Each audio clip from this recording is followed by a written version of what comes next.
몇 번 실패한 일을 다시 시작한다는 것은 그렇게 쉽지 않습니다. 사업을 실패했든지 아니면 시험에 떨어졌든지 프로포즈에 딱지 맞았든지 또는 다이어트에 실패했든지 간에 하여튼 또 취직에 갔는데 또 밤낮 떨어지기만 하든지 뭔가를 다시 시작한다는 것은 참 어려운 일입니다. 청년 하나 만났더니 취직하려고 갔더니 30번을 딱지를 맞았대요. 그러니까 물론 얼마나 맥이 빠지겠어요. 그래도 31번째 될지 아니 혹시 그러니까 한 번 더 해봐. 충고는 했습니다만 참 쉽지는 않은 세상입니다. 아무리 어렵고 아무리 처참하게 실패를 했어도 우리는 늘 다시 시작하는 습관을 길러야 될 줄 압니다. 왜냐하면 우리 인생은 한 번밖에 못 사는 것이고요. 한 번밖에 못 사는 것을 실패했다고 포기할 수는 없잖아요. 그리고 또 이 인생은 남의 인생이 아니라 내 인생인데 내 인생을 그냥 너무 쉽게 포기할 수는 없지요. 아무리 어렵고 힘들고 가능성이 작다 하더라도 다시 시작하자 하는 결심과 그 습관이 필요한 줄 압니다. 우리 함께 같이 읽어보실까요? 시작. 어려워도 힘들어도 가능성이 적어도 다시 시작합시다. 다시 시작해보는 거예요. 그런데 그렇다면 무엇부터 다시 시작할 수 있을까요? 다시 시작한다. 그럼 뭐부터 다시 시작할까요? 기도부터 다시 시작해야 한다고 생각합니다. 사업에 실패했든 시험에 떨어졌든 프로포즈에 딱지를 맞았든 어떻든 간에 사실은 무엇에서 실패했든지 간에 다시 시작하는 것은 기도부터 다시 시작해야 할 줄 압니다. 왜 그러냐 하면 이유는 간단합니다. 기도는 전능하신 창조주 하나님의 지혜를 얻는 통로이기 때문에 그렇습니다. 기도는 전능하신 하나님의 그 능력과 에너지와 자원을 공급받는 통로이기 때문에 그렇습니다. 사업에 실패한 사람의 예를 한번 들어보십시다. 사업에 실패했습니다. 그럼 제일 먼저 뭐 해야 되죠? 실패한 이유를 분석해야 합니다. 그러니까 선배 사업가를 찾아가든지 아니면 자기 스승을 찾아가든지 멘토를 찾든지 아니면 컨설턴트를 찾든지 간에 찾아가지고 무엇을 실패했는지를 돌아보고 그것을 점검하는 거죠. 그런데 이 세상에서 가장 지혜로운 멘토, 컨설턴트, 스승 누구시죠? 하나님이십니다. 하나님보다 더 지혜로운 사람은 이 세상에 존재하지 않을 거예요. 하나님에게 지혜를 구하는 거죠. 하나님 앞에 무릎을 꿇고 왜 제가 실패했나요? 무엇이 문제였나요? 하나님 앞에 지혜를 얻을 때 이 기도부터 다시 시작해야 된단 말이에요. 사업을 실패했든 뭘 실패했든지 간에 그렇습니다. 또 다시 생각을 해볼 거예요. 과거의 실패의 원인을 찾아냈습니다. 자, 찾아내고 다시 이제 시작하려고 해도 대부분은 실패하고 난 다음에는 뭐예요? 돈도 다 잃어버렸고요. 용기도 잃고요. 이제는 다시 시작하고 싶어도 시작할 수 없는 상태가 될 때가 참 많습니다.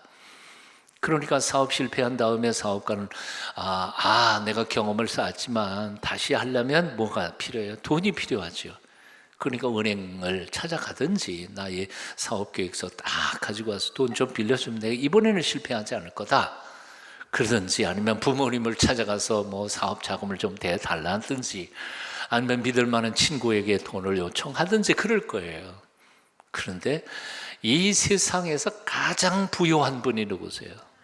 가장 많은 것을 가지고 계시는 자원이 가장 풍성한 분이 누구세요? 하나님밖에 없잖아요. 하나님께 먼저 내달리는 거죠.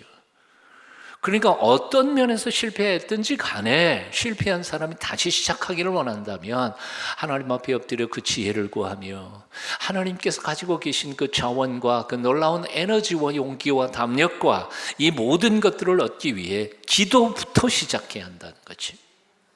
기도부터 시작해요. 하나님이 살아계신다는 사실을 믿는 사람은요. 예수 안 믿는 사람들, 하나님 안 믿는 사람들에 상관없겠지만 우리 하나님 살아계신다는 사실을 믿는 사람들은 무엇보다 실패한 자리에서 가장 먼저 불러야 할 이름은 하나님이시죠. 그리고 구해야 합니다. 뭔가를 다시 시작하기를 원하십니까? 먼저 기도부터 시작하십시오. 전능하신 하나님 앞에 나아가 지혜를 구하고 부여하신 그 자원 중에 하나님이 제게 주시기를 원하시는 것부터 구할 때 새로운 일을 시작할 수 있을 줄로 믿습니다. 학개서 2장 8절을 말씀합니다. 은도 내 것이요 금도 내 것이니라. 다 하나님 거란 말이죠. 하나님 앞에 구할 때 받을 수 있다고요. 예수님께서 이런 말씀을 하셨습니다. 구하라 그러면 너희에게 주실 것이요 찾으라 그러면 찾을 것이요 문을 두드리라 그러면 너희에게 열릴 것이니 구하는 이마다 얻을 것이요 찾는 이가 찾을 것이요 두드리는 이에게 열릴 것이니라. 너희 중에 누가 아들이 떡을 달라 하면 돌을 주며 생선을 달라 하면 뱀을 줄 사람이 있겠느냐. 너희가 악한 자라도 좋은 것으로 자식에게 줄 줄 알거든 하물며 하늘에 계신 너희 아버지께서 구하는 자에게 좋은 것으로 주시지 않겠느냐. 아멘. 아멘. 하물며 하늘에 계신 너희 아버지께서 구하는 자에게 좋은 것으로 주시지 않겠느냐. 혹시 사업에 실패했습니까? 먼저 하나님부터 찾으십시오. 인간관계에 어려움을 겪고 있습니까? 먼저 인생의 주인이신 하나님을 만나십시오.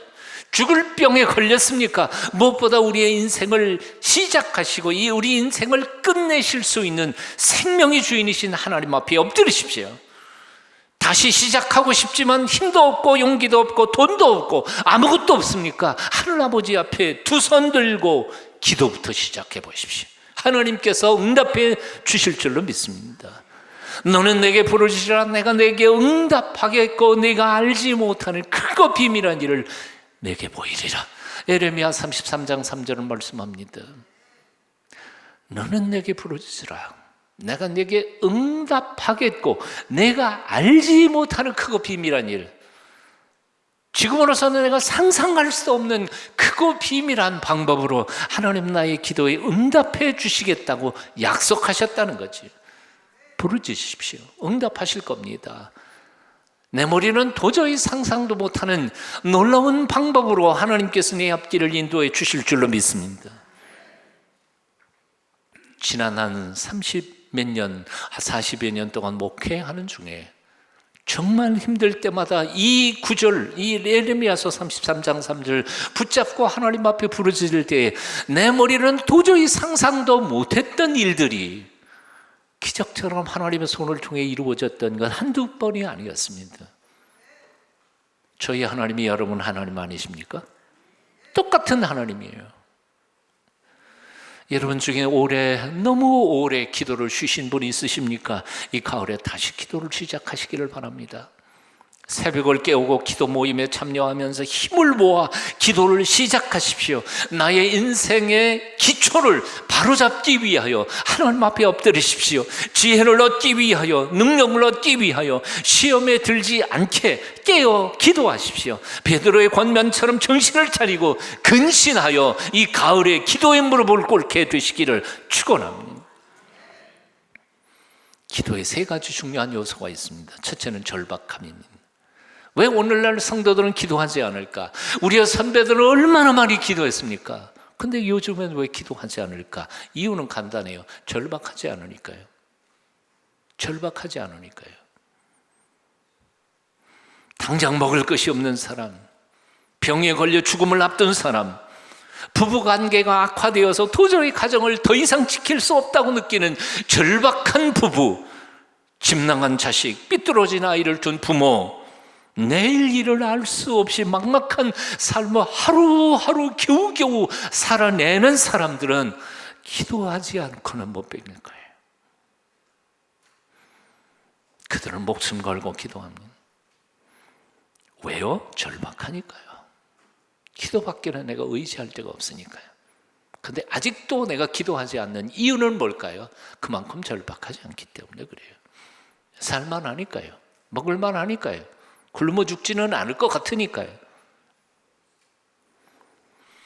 6.25 전쟁 그 엄동설한 1953년에 이 동순교회가 세워졌습니다. 바로 이 자리는 그렇게 거룩한 자리예요. 저기 사무실 사무동 옆에 그 귀퉁이가 바로 우리의 선배들이 군대 천막을 치워놓고 거적대기 깔아놓고 거기서 시작했던 예배. 1952년이었으니까 53년에 휴전됐으니까요. 전쟁통에 이 교회가 천막치고 시작됐습니다. 누군 줄 아세요?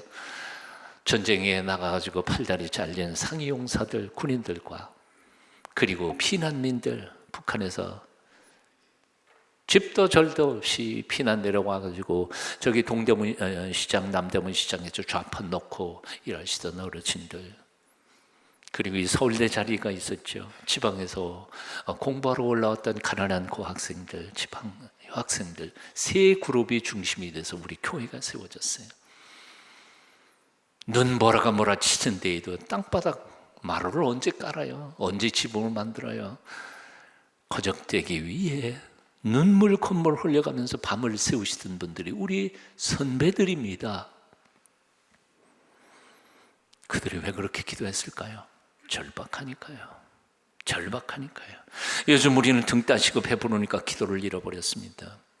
간단합니다. 이유는 절박하지 않으니까 기도하지 않는 것입니다. 그러나 여러분 오해하지 마십시오. 절박하다는 말은 꼭 돈 문제만 상관이 있는 게 아니에요. 먹을 거 없으면 절박한 거 아니에요. 배불러도 절박한 마음이 생길 수 있어요. 내적인 영적인 절박함을 느끼는 사람들은 더욱더 간절히 통곡하며 기도합니다. 돈이 없어서가 아닙니다. 가정에 문제가 있어서가 아닙니다. 내 영혼, 나의 인격, 신앙의 미숙함을 돌아보며 통곡하며 기도하는 성숙한 그리스도인들이 제법 많습니다. 수십 년을 예수님을 믿었지만 내 믿음 가만히 둬보니까 형편없습니다. 내 영혼은 아직도 세속적입니다. 내 신앙 인격은 세상 사람들과 하나도 다를 게 없습니다. 여전히 시기 질투심에 사로잡히고 참을성도 부족하고 인내할 줄도 모릅니다. 이러고도 내가 정말 하나님의 사람인가? 이러고도 내가 기도하는 사람이라고 말할 수 있는가? 나 목사가 맞나? 나 장로가 맞나? 권사 맞아? 집사 맞아? 나 자신의 절망감, 나 자신의 신앙에 형편없음을 돌아보는 사람은 기도할 수밖에 없어요. 아직도 나만큼 믿으라 해 자만심이 가진 사람은 기도 안 해요. 할 리가 없어요. 저 혼자 예수 잘 믿는 것처럼 착각하면서, 그러면서도 형편없이 세상 사람들보다 더 형편없이 살아가는 그리스도인들이 얼마나 많다는 거 말이에요. 부끄럽지만 저는 하나님 앞에 엎드려 통곡할 때가 있습니다. 주님, 목사라는 사람은 왜 이렇게 믿음이 없는지요? 왜 이렇게 사랑이 없는지요? 왜 이렇게 참을성이 부족한지요? 저 자신이 보기에도 이렇게 형편없는데 하나님 눈으로 보실 때 제가 얼마나 형편없겠습니까? 주님, 저도 이렇게 미숙하고 무지한 것 싫습니다. 좀 더 성숙하기를 원합니다. 좀 더 하나님의 마음에 기뻐하는 사람 되고 싶습니다. 매 순간 나를 붙들어 주시지 않으시면 저 정말 아무것도 할 수 없습니다. 그러니 제발 도와주세요. 내게 믿음 주세요. 인내와 사랑을 주세요. 참을성을 주세요. 마음이 절박하면 기도하지 않을 수 없습니다. 그 절박함이 물질적 절박함이든지 아니면 영적인 절박함이든지 상관없이 자신에게 부족을 깨달은 사람은 기도할 수밖에 없습니다. 나만큼 믿으라 해 자만심에 찬 사람은 기도하지 않습니다. 이만하면 됐지 하는 사람은 기도하지 않습니다. 주님, 이 형편없는 놈을 어찌하면 좋습니까? 깨닫는 사람만이, 울부짖는 사람만이 기도합니다. 그래서 주님은 누가 복이 있다 그랬습니까? 마음이 가난한 사람이 복이 있다 했습니다. 심령이 가난한 사람은 복이 있나니. 나는 여러분의 마음이 가난해지기를 바랍니다.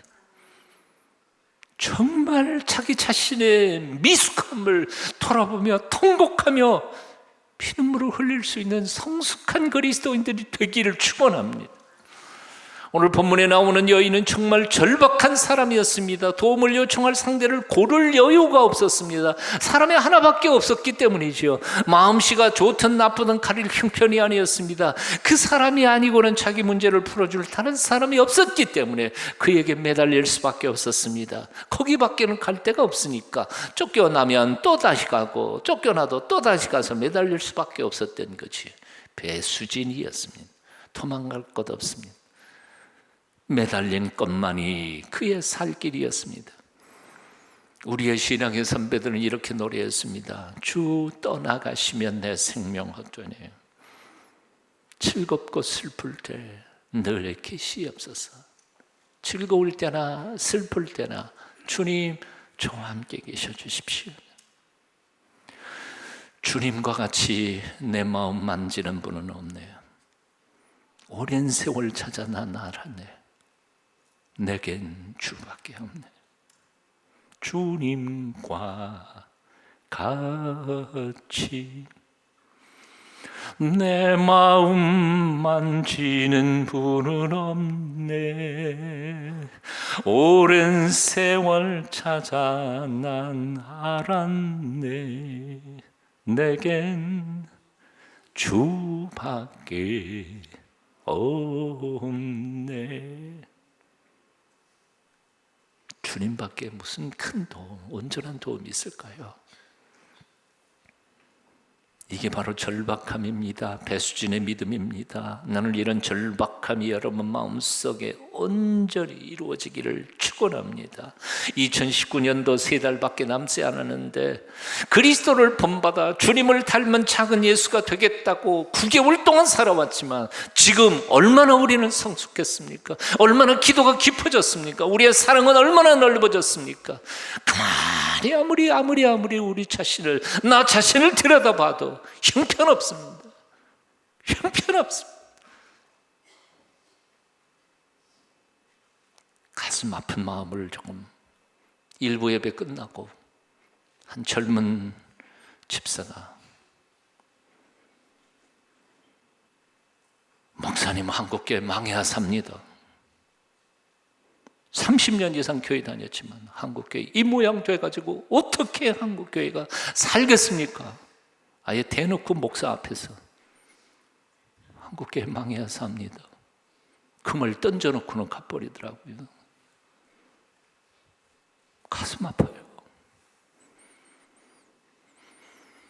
저와 여러분의 눈에서 눈물이 쏟아지고 딱딱하게 굳었던 마음이 녹아져 성령이 놀라우신 축복, 남은 3개월 동안 여러분의 기도를 통해 나타나실 수 있기를 축원합니다.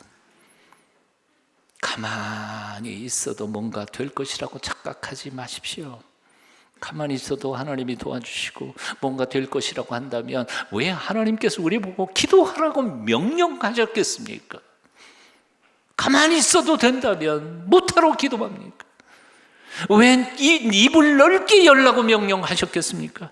왜 그렇게도 훌륭하고 위대했던 믿음의 선배들은 다 그토록 열심히 기도해야만 했을까요? 기도하지 않으면 응답이 없기 때문입니다. 입을 열지 않으면 채워지지 않기 때문입니다. 절박한 심정으로 이 가을에 기도를 시작하십시오. 절박한 심령을 주시옵소서. 기도하지 않고는 못 베길 불타는 마음을 회복시켜 주시옵소서. 오늘 이 기도가 여러분의 기도가 되시기를 축원합니다. 기도해야 돼. 기도의 두 번째 요소는 끈기입니다. 어떤 도시에 하나님도 두려워하지 않고 사람도 무시하는 재판장이 있었습니다. 한 가난한 과부가 그를 찾아가 밤낮 울부짖습니다. 내 억울함을 풀어주소서, 내 원한을 풀어주소서. 시도 때도 없이 와서 울부짖는 과부에게 시달리다 못해 그는 생각합니다. 내가 하늘도 세상 어느 누구도 무섭지 않은 사람이지만 이 과부 소원 들어주지 않으면 내 명대로 못 살겠구나. 그리고는 그 소원을 들어주었다는 겁니다. 예수님은 이 비유의 말씀을 하신 후에 결론을 이렇게 맺습니다. 이 불의한 재판장의 말을 들어라.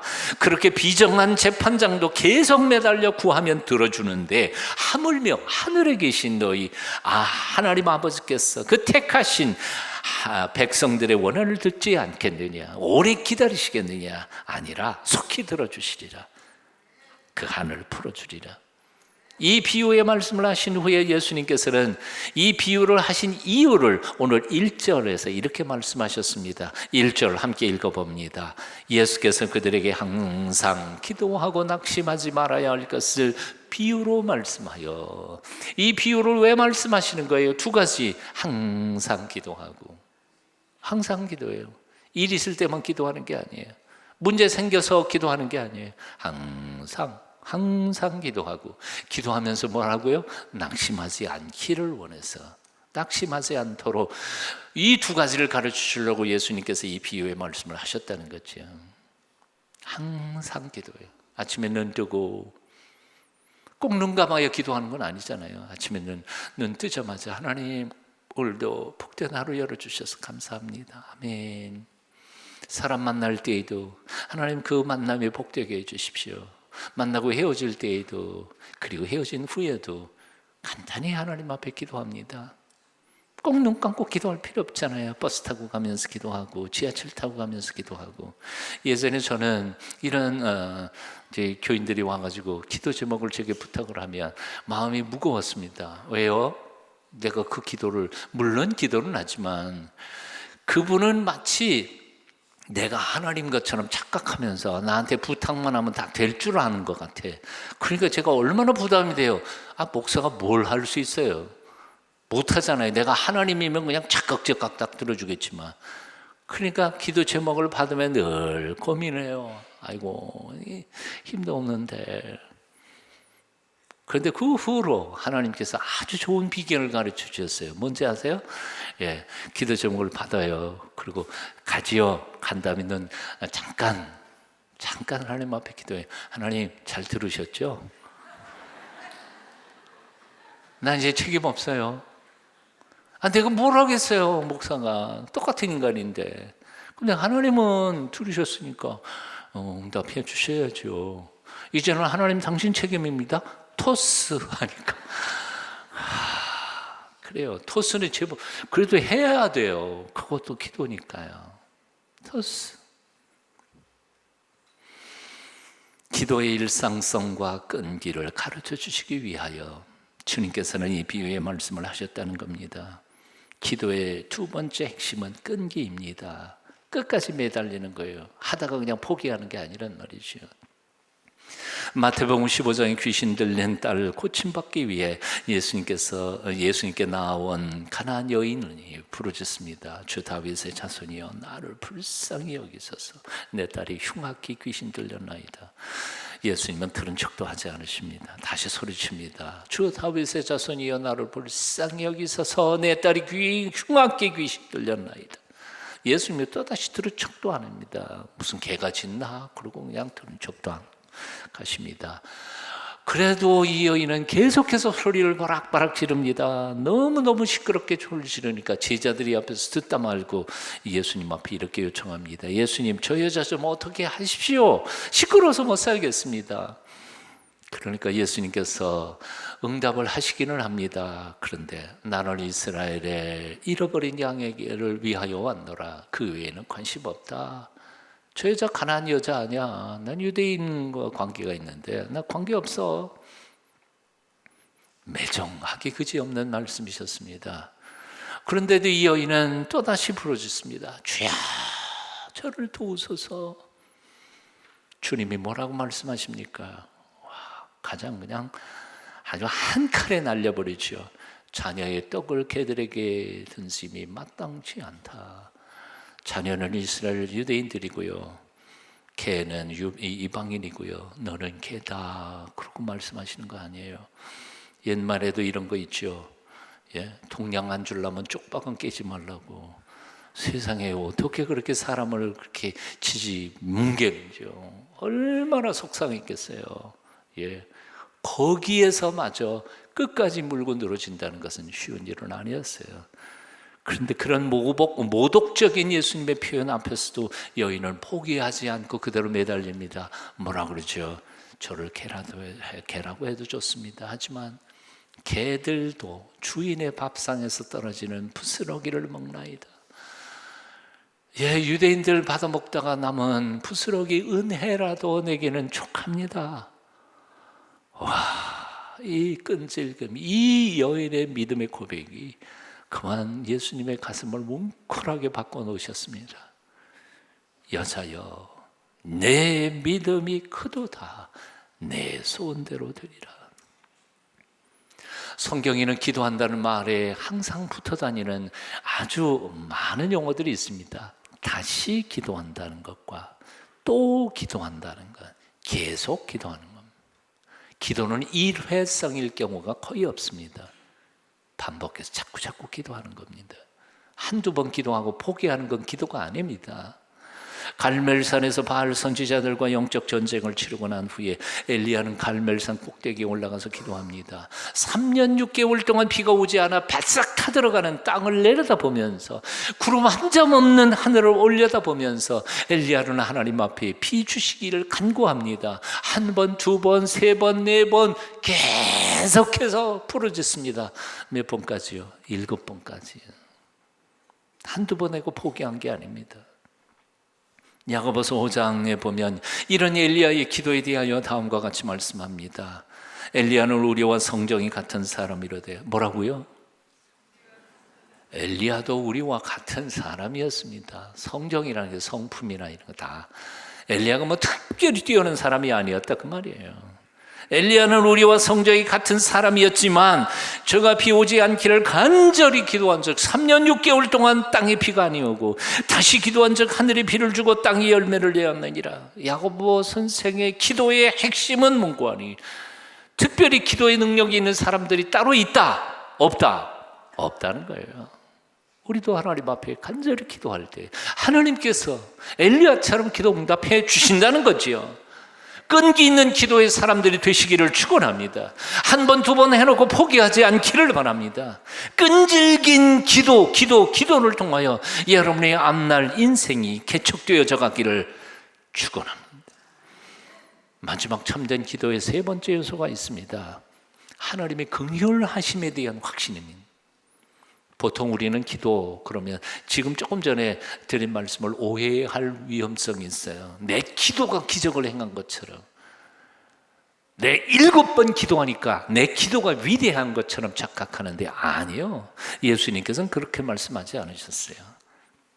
나의 기도의 열심, 열정, 그것이 하나님의 응답을 가져오는 게 아니라 하나님의 긍휼의 마음이 나의 기도를 통해 기적을 행하신다는 거죠. 아멘. 보통 이런 말이 있습니다. 10번 찍어 안 넘어가는 나무 없다. 그런 마음으로 하나님의 보좌를 흔들어대는 사람들이 있는데 그렇다고 하나님이 응답하실 하나님 아니에요.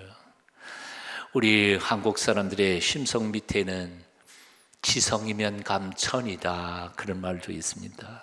정화수 떠놓고 막 손이 발되도록 빌면 그 뭐 응답된다고 생각하는데 그럴까요? 아니요. 그런 건 아니에요. 우리의 정성이 뭔가를 이루어내는 게 아닙니다. 오늘 본문 말씀 보십시오. 예수님께서는 기도 응답의 근거는 하나님의 마음에 있어요. 하나님의 긍휼하신 마음, 자녀를 생각하는 불쌍히 여기는 마음이 있다고 말씀합니다. 7절 8절 여러분 한번 같이 읽어봅니다. 7절 8절 시작. 하물며 하나님께서 그 밤낮 부르짖는 택하신 자들의 원한을 풀어주지 아니하시겠느냐? 그들에게 오래 참으시겠느냐? 내가 너에게 이르노니 속히 그 원한을 풀어주시리라. 하나님의 사랑의 마음에 우리 기도에 대한 응답의 근거가 있다는 거지. 하나님이 우리를 사랑하시잖아요. 우리가 부르짖으면 들어주시는 줄로 믿습니까? 믿어요. 내 정성과 노력이 아니에요. 주님의 마음이에요. 모세가 기도할 때 홍해가 갈라졌습니다. 한나가 기도할 때 사무엘이 태어났습니다. 엘리야가 기도할 때 하늘문이 닫히기도 열리기도 했습니다. 다니엘이 기도할 때 사자의 입을 막아버렸습니다. 엘리사가 기도할 때 요단강이 갈라졌습니다. 바울이 기도할 때 옥문이 열렸습니다. 교회 공동체가 기도할 때 감옥에 갇혔던 베드로가 구출되었습니다. 조지 밀러라고 하는 한 사람이 하나님 앞에 엎드려 간절히 기도할 때 1700명의 고아들의 아침 식사가 기도 끝난 지 30분 만에 배달이 옵니다. 기적 같은 일이 아니에요. 그야말로 기적이에요. 약속한 적도 없었는데. 조지 밀러는 이렇게 말했습니다. 하늘로 연결된 기도선은 통화 중일 때가 한 번도 없었다. 아멘 좀 하시죠. 요즘에 물건 팔아놓고 전화 안 받으려고 일부러 통화 중 만드는 회사들이 있는 것 같아요. 통화 한 번 하기가 얼마나 힘들어요. 하루 종일 돌려도 안 받아요. 죽어도 안 받아. 근데 하나님은 통화 죽일 데가 없어요. 역대하 16장 9절 여호와의 눈은 온 땅을 두루 감찰하사 전심으로 자기에게 향하는 자를 위하여 능력을 주시고 은혜를 베푸시나니. 하나님의 온 세상을 이렇게 돌아보고 살피세요. 왜요? 자기를 향하여 전심을 향하는 사람에게 은혜 주시기를, 능력 주시기를, 하나님의 은혜를 베풀어 주시기를 원해서 이 가을에 여러분의 간절한 기도의 모습이 하나님의 눈에 띄시기를 축원합니다. 하나님의 마음에 딱 들 때 하나님께서 능력과 은혜를 베풀어 주실 줄로 믿습니다. 김동길 교수의 수필집에 읽다가 보니까 동대문 시장 한복판에서, 이거 오래된 얘기죠. 일하다가 짬을 내서 점심시간도 놓치고 일하다가 짬을 내서 국수 한 그릇 사가지고 좌판에서 그 식는 줄도 모르고 기도하는 소년, 한 산의 한 10대 소년 아이의 이야기가 적혀 있습니다. 거기 쓴 그대로 제가 읽어드릴게요. 50원짜리 국수를 앞에 놓고 국수가 풀리는지도 모르고 오래 기도하는 소년을 보았습니다. 얼굴은 꾀지지하고 시장에서 막 심부름이나 하는 초라한 모습이었지만 틀림없이 꼭 성공할 것이라는 확신이 들었습니다. 아마도 우리 동순교회 지금 연세 많으신 어르신들, 북한에서 탈출해가지고 여기 오셔서 맨 처음 시작하셨던 그 모습들이 아니었을까 생각해 봅니다. 2차 세계대전의 영웅 아이젠하워는 노르만디 상륙작전의 최후의 명령을 내립니다. 그리고는 조용히 앉아서 책을 보고 있었습니다. 이 작전에 온 세계의 흥망성쇠가 달려있는 순간인데도 태연스럽게 책을 읽고 있는 아이젠하워를 바라보던 부관이 옆에서 이렇게 물었습니다. 카카, 이렇게 중요한 절체절명의 순간에 어떻게 그렇게 태평하실 수가 있습니까? 아이젠하워가 대답했습니다. 이미 명령은 내렸고 모든 부대는 진격했소. 그리고 하나님께 모든 것을 맡기는 기도까지 다 했어. 이제 내가 더 이상 뭘 할 수 있겠어? 이제는 하나님께서 하셔야지. 이것이 기도하는 사람의 담대함, 기도하는 사람만이 누리는 평안함, 그리고 축복입니다. 이런 담대함과 평안함과 축복이 여러분의 넘치시기를 축원합니다. 시편 81편 말씀합니다. 내 입을 넓게 열라, 내가 채우리라.